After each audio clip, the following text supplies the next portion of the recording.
Hi guys নমস্কাৰ মই ইলা বৰহে আপোনালোকৰ ওচৰত অন্য এটা ভিডিঅ' লৈ আহিলোঁ। আজি ৰাতি ৰেচিপিত মই কি বনাম আপোনালোকক দেখাই আছোঁ।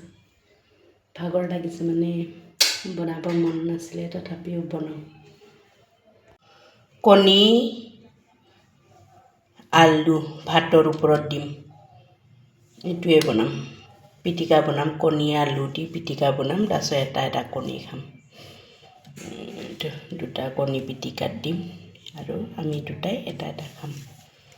বেলেগ একো নবনাওঁ, মানে চব্জি বনাব পাৰিলোঁ, কিন্তু চব্জি খাব মন নাই। মানে ইফালে বেঙেনা পুৰিম, এইটো 20 টকা লৈছে। বেঙেনা বোলে 80 টকা কেজি বোলে।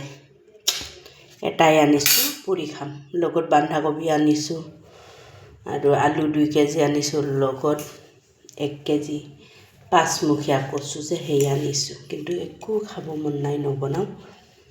বেঙেনা গৰমে গৰমে পুৰিম, লগত কণী আৰু আলু 5টা। এয়া চব্জি নবনাওঁ যেতিয়া, আলু পিটিকা অলপ বেছিকৈ লাগিব যে, আলু 5টা দিছোঁ, লগত কণী 4টা দিছোঁ। এইয়ে আপোনালোকে যদি মোৰ ভিডিঅ'টো চাই ইণ্টাৰেষ্টিং হয়, লাইক কৰিব, কমেণ্ট কৰিব, শ্বেয়াৰ কৰিব। বাই বাই, লগতে গুড নাইট।